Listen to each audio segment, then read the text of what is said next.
the performance of the journals are evaluated based on a set of evaluation criteria. So kita ada kita punya criteria, then from there only journal akan masuk ke my side, and from my side we are going to recommend to all these databases. Yeah. This is the process. Okay, I would like to show this process, especially Prof Rahman ada kat sini, because some of the institution, okay, the editorial publisher, the publishing, university publishing being given KPI satu jurnal Scopus setahun. Macam mana dia nak achieve? You have to be fair, because if you look at this process, it takes about 3 to 5 years untuk jurnal matang, and baru boleh kita recommend ke Scopus. Jadi tak bolehlah setahun satu jurnal nak masuk Scopus. It will not happen. I'm from UiTM. UiTM ada 56 jurnal, but only one dalam Scopus. So they be asking, you duduk situ tak boleh tolong ke? I kata, even you pay to Scopus, you pay to Web of Science, it will not happen. So it takes about 5 years. Ini yang normal prosesnya. Okay, so kalau KPI editor-in-chief to make sure that your journal masuk dalam Scopus pada task setahun satu, matilah from cannot be achieved. Okay, so kena realistik lah. So at least 5 to 6 years. Okay, Datuk berapa tahun Datuk kena masuk dalam awal? Long time ago? 2007. But how long? Daripada mula diterbitkan masuk ke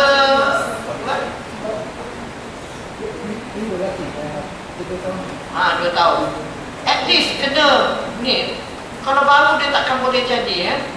So masa tu mungkin tak banyak lagi jurnal. Sekarang ni dah makin banyak. They want to see something yang unique from the journal. Okay? Okay. Dah habis cerita tadi, sekarang nak tengok data. Okay, performance of Malaysia Scholarly Output 2013-2017. First, I nak share State of Malaysian Scholarly Journals Indexation. Ini Malaysia punya, okay? In our database, which I believe we have more than this, okay? But these are the figures submitted to us. We have 552 titles in our database, my journal, okay? So about 70,000 articles. Dalam my site, daripada my journal, dalam my site only 236. Means that more than 50% of Malaysian journal nak masuk my site pun tak boleh lagi. More than 50%. Okay. Dalam ACI ada 100 sekarang. Genap 100. So end of this month, I'm going to bring another 25 titles. Hopefully 25 tu diterima. Okay. In Scopus, last year we have 80. This year we have 88. Dalam ESCI and WAS kita ada 68. Tapi you have to ni ya. Ada orang tanya ESCI tu WAS ke? Dia WAS. It is WAS. Pasal dia duduk dalam core collection. It's just that the journal yang status ESCI dia tak ada impact factor. So yang ada impact factor betul-betul adalah dalam GCR ada 14. Last year 13, this year 14. UPM punya masuk 1. Nombor 13 last year tu punya nak berubah, punyalah 6. Okay, and we try to push another 10 title daripada ESCI untuk masuk kepada GCR. Okay, so this is the thing yang pusat sitasi melihatlah. Ya, kita nak kalau boleh more Malaysian journal index at international level so that our research paper, our scholarly output will be more visible. Kalau tak kita je lah. Okay. So this is again the detail of the data. Okay, 552 journals, 198 number of articles. Okay, so this one is full text, and if you look there, 70% from higher learning institution. And we also can see the range of articles or journals daripada IPTS. Diorang pun dah mula sekarang. Indicator untuk university, you kena ada research. Okay, so dia pun dah mula. Okay, dalam my site ada 236. Okay, titles. So this is just the figures, number of journals, number of articles. So kita nampak ada increment kat situ ya, increase from year to year. Okay, this is number of journal index in my journal and my site. So kalau kita tengok kat situ, okay, because why? Kita dah mula melihat kepada quality journal. So kalau kita tengok line ni, this is my site. Okay, this is bar untuk journal title. Okay, so we can see that the editor-in-chief aware and know how to improve their journal. Okay, but again, masih tak cukup, below 50%. Okay, so number of journals index in my journal, my site. Okay, yang ni, and then kita tengok juga by discipline. Ni yang tadi, kita tengok Malaysia Research Output in Scopus, kita nampak the growth. Yang ni ada masalah sikit. Okay, kalau kita tengok Malaysia output level surpass Thailand and Singapore and become the most significantly prolific nation in Southeast Asia. So you can see that kita cross Singapore kat sini, okay, cross Thailand and kita cross Singapore dekat sini. Okay, so we are the highest number of compared to ASEAN countries. But in terms of impact, okay, kita bergerak itu okay, increase steadily, tapi we did not cross the world average yet. Masih lagi below 1.0. Okay, untuk tahun ni kita punya field weighted citation impact is 0.93. Okay, tak cross. Ini kalau kita tengok the whole ya, Malaysia ya, nanti kita tengok USA. Cross ke tak? Okay. Based on OECD 6 subject category classification. Okay. Kita tengok Malaysia publish most in natural science, followed by engineering and technologies, medical sciences, social science, agriculture sciences and humanities. Ini based on OECD. Means that our research berkisar dekat natural sciences. Ada orang social science dekat sini? Tak ada? Ada. Okay. So kita punya duduk kat sini. Kalau saya pun social science. Okay. So we need to do something about social science also. Okay. This is in terms of quality. Okay. Yang dotted luar ni, this is world average. And kita tengok medical science kita almost reaching 1. Okay, tapi tak ada terkeluar daripada 1.0. Masih dalam lingkungan ini saja. Okay, this is the quality. So this is very important. Why? Kita nak tengok, kita ni orang baca tak paper. Okay. Okay, this is just at a glance. Okay, Malaysia growing scholarly output. Currently, we have this number 143445, number of scholarly output by Malaysian institution at international di data Scopus. Okay, and when we can see that 2017 we have highest number ever recorded. So about 32,412. So every year inilah bilangan yang dikeluarkan oleh Researcher Malaysia. Okay. And of course, top 20 institutions ranked by number of publication, University Malaya, University Science ada di sini. 1, 2, 3, 4, 5. Okay. We also make comparison, okay, and we can see increase in number of publication as well as the field weighted citation impact. Nampak ada growth kat situ. Okay, collaboration, we collaborate with 199 collaborating countries. Okay, dalam bidang apa? Kita pun tengok biochemistry kalau dengan UK, China biochemistry, dengan Germany, okay, dengan UK engineering, China, Physics and Astronomy. German, Physics and Astronomy. Okay, so itu yang kita nampak lah daripada data Scopus. Okay, top 15 authors. Ini kita tengok secara keseluruhan. Rusuk M ada kat sini, rusuk from UITM, publication dia banyak ni. Okay, but the field weighted citation impact is 0.96. Okay, and kalau you tengok kat sini, top 5 authors by page index, top 5 authors by citation, top 5 authors by field weighted, and so on. Nama rusuk is not here. Walaupun dia top kat sini, doesn't mean that his publications ada impact. Okay.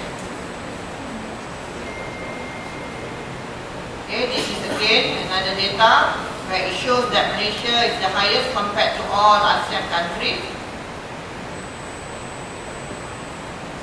This is Malaysia subject areas breakdown. So kita nampak energy ada kat sini lah, high growth and high impact. Medicine ada kat sini.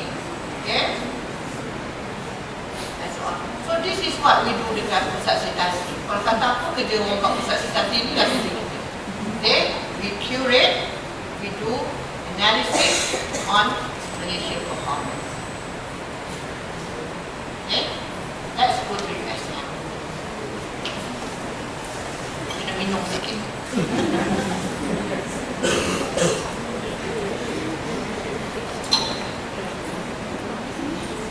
Ada soalan? Ada soalan? Tak ada? Okey. Malaysian Journal versus USM Journal. Okey, kita tengok di sini. Kalau dekat WAS ada 14 Malaysian Journal yang indeks di Web of Science, satu daripada USM. Scopus 88, USM ada 12. Dalam My Journal USM ada 21, daripada 21, 13 saja masuk dalam MySite.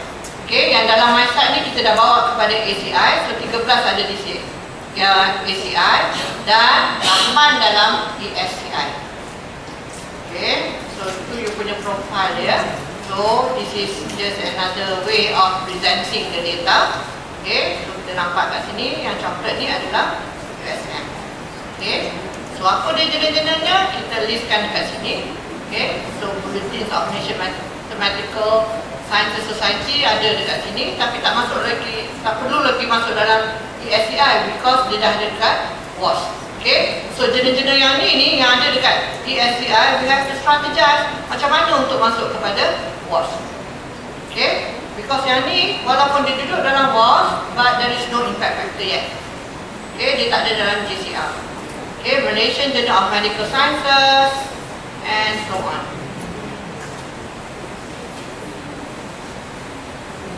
Okay, I hope to see this wacana seni ni masuk ke WAS, so at least we have more social science humanities journal dekat WAS. Okay, so again this is USM Journal Indexation juga, ada title. Okay. And also yang ini journal-journal, saya rasa this is all new journal, these are all new journals that need to be inilah, belum matang lagi ya, untuk pergi ke MySite and so on. Okay, so this is overall USM scholarly output performance. Okay, data ambil ini baru semalam, panas lagi. So scholarly output you have 15,418. Okay. For 5 years, citation count 79,000, almost reaching 80,000 with 10,000 more. Author citation per publication 5.2, field weighted still below world average 0.92. Institution Gauge Index is 62, and kita nampak masih lagi besar dekat engineering. Okay. We also look at the authors for 5 years. Okay, top authors masih lagi Zainuriah. Ada lagi ke? Kita dah pencet. Ada lagi ya? Okay. So Zainuria, kadang-kadang nama ada tapi dia dah bersara dan sebagainya. Okay. And kalau kita tengok top author by field weighted citation impact adalah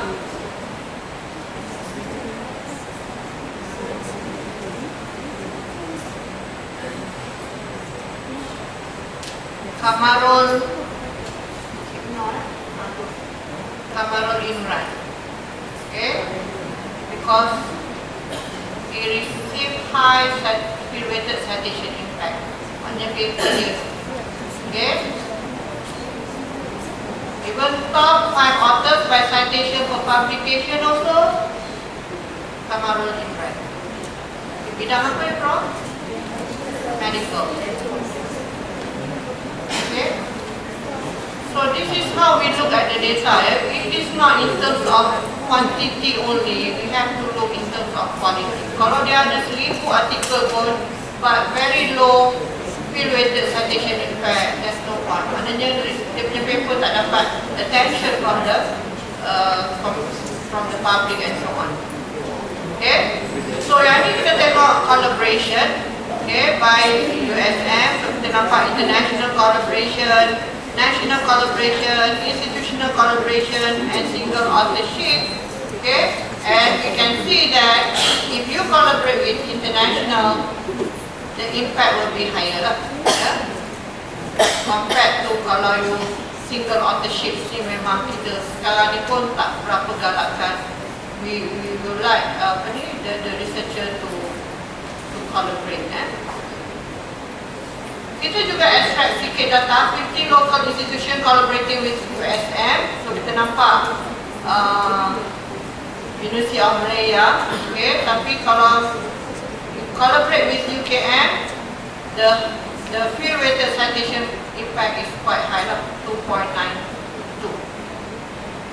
Okay, this is 15 international institution. Tadi local, ni international. So we can see that collaboration with University of Oxford can reach until 28.66 field weighted citation impact. Okay. Kyoto University pun sama. Okay. So this is where I remember Datuk Visti Prof Asma mention kalau nak kahwin carilah partner yang strategik. Okay, and okay, this is dari segi bidang kita boleh nampak kat sini lah. Ini data tadi lebih kurang sama. Okay, we can see decision science ada kat sini lah. High growth, high impact, but number of publication dia sedikit saja. So the size of the bubble indicate the number of publication. Okay. So these are the top 10 topics, yeah, by scholarly output. Yang kita nampak the field weighted citation impact tinggi, topik-topik. I'm going to share, tinggalkan data ni kat sini. Maybe Prof Rahman nak buat analisis lebih lagi dan sebagainya. Kita tinggalkan untuk.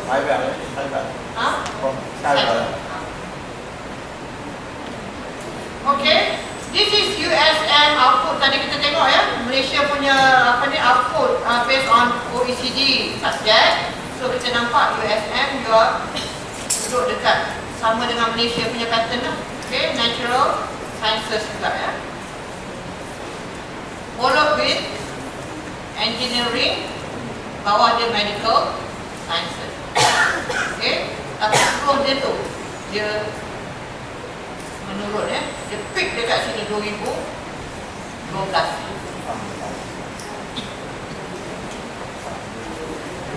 Okay. And we go again. Field weighted citation impact. Okay. Kita tengok kat sini. Okay, this is 2007, 2011. Humanities you cross the world average, but after that dia masuk balik. Okay. So USM has increased its field weighted citation impact in medical sciences, though it is still remain under the world average level. Okay, nampak dia keluar daripada ni, okay, increase, but tak sampai lagi kepada world average. Okay.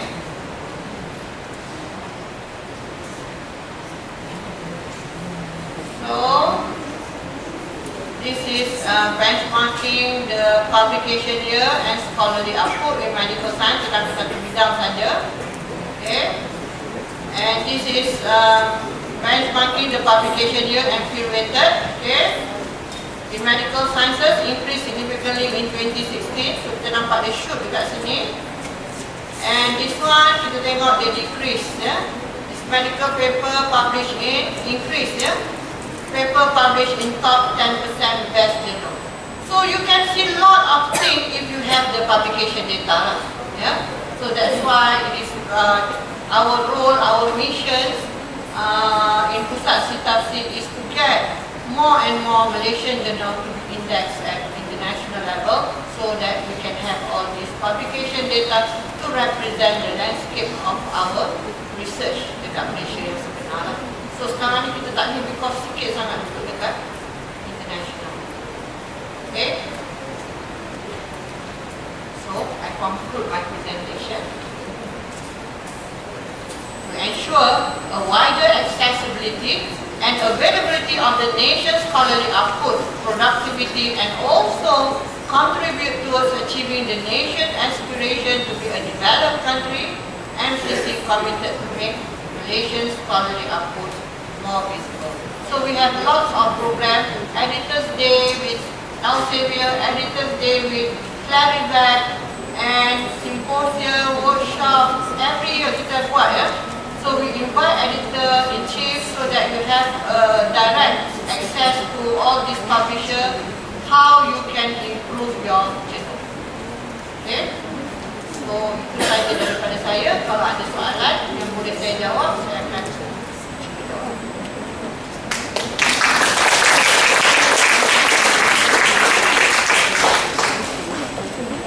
Any question?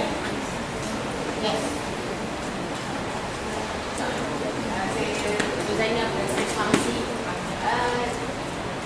Regarding the fake journals. Fake journal, okay? So what is your recommendation? If the journal is not in Scopus, nor WS, nor in my site, shall we just tell staff don't bother publish? Because every day we get dozens of emails, and it's beyond us to investigate whether it's sometimes even look at the board of editors, and we know that some of them are quite prominent. Yes. But we don't even know whether these people really consented to have their names there. Yeah. Okay. So we cannot immediately say that if journals index in my site, not index in my site, or Scopus or WASP, it is a fake journal. We cannot say that. Okay? If you remember Bell's list, they come up with a list of predatory journal, but again, he been sent a bullet to take out from his blog, the list. Okay? So we cannot. But what can we do is to educate our researcher what is the true journal, the real scholarly journal, and it's not fake. And we in MCC, we are coming up with the guidelines, because we cannot be telling, okay, this is blacklist list journal and so on. We cannot put label on journal, this is a blacklist journal. Okay, but we can come up with the criteria. If you want to submit your manuscript, what are the criteria that you should have to look into? Okay, so we are going to come up. I think by next month we are going to release the publication. Okay. So look at what are the real scholarly journal should have, in terms of editorial and so on. As I mentioned to you, sometimes to the extent we have to check the ISSN number, because sometimes people tak tahu ISSN number ni ingat macam nombor pasport biasa. No, because dia ada indicator kat situ. ISSN number, dia ada country number kat situ. So you can always check. Okay, so this ISSN number, once you request from the National Library the ISSN number, that number will be posted to another database at international level. And normally Scopus and Web of Science, they will check at international level the identity of this journal. Okay, so ISS number tu is very important. So tadi aku cakap dengan Datuk Razilhan, Bulletin Max masih lagi ISSN Malaysia. But dia punya tu nak kena duduk kat Singapore pula. Dia kata bawa balik kat Malaysia. So that dia tak hilang identity. Ya, sayang. So we cannot. Banyak universiti yang minta MCC keluarkan senarai jurnal yang disenarai hitamkan. We cannot. Okay, but we have to educate. Because sometimes you receive email to submit your manuscript with promise that your article will be published in 2 weeks time. Sekarang ada yang 24 hours pun. I received the email. So these are all the because why? Bila kita kata scholarly journal, you have to make sure the integrity and of the content. Dia ada integrity dia dekat situ. Sebab tu now, people are more. Dekat Western dah bergerak. It is not only research publication, but your research publication must be linked dengan research data. So now we have to think about how to curate this research data. Sebab ramai orang boleh kata, oh this is ubat ni dikeluarkan based on research, but where is the data? So that's why, in order to improve the integrity and authenticity of publication, to ensure that this is a real research publication, dia nak kena link dengan research data. So kita perlu sampai kat situ lagi. Everybody can claim they are doing research. Dia boleh keluarkan paper. But tadi kita tengok, Scopus kata falsification of data. Very high population paper.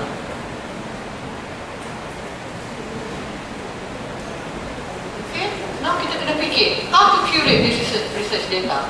Especially research yang dibuat berdasarkan daripada the taxpayer money, the FRCS and all that. The data is not belong to the researcher. So that is another issue yang nak kena fikir lah, yang kita pun tak sempat nak fikir. Okay? It is a nation movement. Sebab tu sekarang movement of open science. Ada orang takut nak ni dekat open access punya platform. Okay, tapi kita perlu, kita tengah dalam proses untuk ni bergerak ke arah open science movement. Nanti yang tu, memang Prof. Rahman and the team dekat Academy Science nanti you are valuable about it. Okay, ada lagi soalan? So sorry, we cannot ni but we have to educate our people how to look into, to identify it is a real scholarly journal. Actually, my question was, I didn't say whether to identify whether we should publish or not, or identify the fake journals. My question was, should we tell our staff to not bother with the ones which are not in Scopus? No, Tapi tak boleh cakap they are not in Scopus atau ni. Because, for example, new journal, they're good journal. But it just that dia belum sampai masuk ke my side dan sebagainya. It is in a process. As I showed to you the flow just now, it takes some years untuk dia matang. Yeah, but I understand. But you know, in the age of we have no money and we have limited data, we have to strategize on where we publish. You know, for the staff, especially the younger staff. Maybe the top professors who are already so established, they can help the younger journalists with the younger staff, for their own, you know, career. True. But kalau you kata nak don't be bothered journal yang tak ada interest, saya rasa you tak bantu lah journal untuk dia ni. So we need to have all these journals. So we need to be balanced. Kan? The very good article memang you nak publish dekat Q1 ke apa, tapi jangan lupa lah journal yang masih bertaktik. Because journal ni, for that, it is a journey untuk dia naik. Bukan dia terus nak ada reputation. It is quite difficult. Yes. Do you have any suggestions for incentives for people to actually publish in these journals? Because if we look at our KPIs, most of the time we are not given any KPIs for publishing in journals that are not indexed in ISI or Scopus. So there is no incentive even if we want to help our local journalists. Sensitive yang tu polisi universiti ya, which I cannot. Mungkin Prof Rahman boleh bantulah sikit dia kata Prof ya, yang belum masuk my side tu bantulah sikit. It's just a matter of time. Okay, the quality dia tapi dia need to prove their quality, then only they will be eligible. So I think Prof ada kat sini, think maybe he can consider something. Any more questions? Oh, sorry. Yeah. Yeah. I just want to ask you for my opinion. Do you think, what about, now journals are all this paid subscription, and now there's a move towards open access. Where do you think we are heading? This open access are heading? That's my first question. My next question will be, as what Dr. Nina said, every other day or if not every day, you have new journals coming up, right? Do you think it's important for Malaysia to come up with our own new journals? Is it necessary? If it is necessary, how do we compete with all these well-established journals? You know that now KPI, everybody is pushing them to go for Scopus, Index, WOS, whatever. Then what leaves is all our Malaysian journals that are just starting to grow? Thank you. Okay, thank you. I jawab nombor 2 dulu ya. Okay. For example, again, I have to give my example from my institution, UITM. Okay, UITM we have more than 30 cawangan. Tiap-tiap cawangan nak ada journal. Okay, so when we look at the journal, it is almost similar. Sama aja. Management dekat Arau, management dekat Segamat. I give example lah. So we say, why don't you strategize? Because what is the uniqueness of your journal compared to others? Because you want to compete dekat international. So when you come up with a journal, for example, one university, in order for the university to publish another new title, dia kena dapat endorsement from Senate. They don't allow. Because there's no point kita ada banyak journal, tapi journal kita tak ke mana. For example, OPSI, they have this journal, Malaysian Music Journal. Okay, very unique. Cepat dia dapat Scopus. And once dia dah duduk kat Scopus, dia feel that, oh, kita nak tukar to another title. Maintain with the title. You are selected because the uniqueness in your journal. So there's no point. For example, another institution, QUIS. Okay, QUIS ni College Islam Ramota. Okay, the only college IPTS that have 11 journal. The most yang lain-lain ni, yang memang established, dia ada 2, ada 3, tapi QUIS ada 11. And when we look at the journals, it's almost similar. All about muamalah, banking Islam. So, macam mana you nak bawa journal tu? Cannot. So, institution need to strategize because normally this scholarly journal, it is from higher learning institution. So, you need to strategize how to strengthen your journal. There's no point because the QUIS, they make it a policy, every faculty kena ada journal. This is dangerous because you can have journal, but you will not go anywhere. So there's no point for us to have a lot of titles, but it doesn't go anywhere. How can you differentiate your journal management, journal of management with journal management yang dah established more than 20 years? What is so unique about your journal of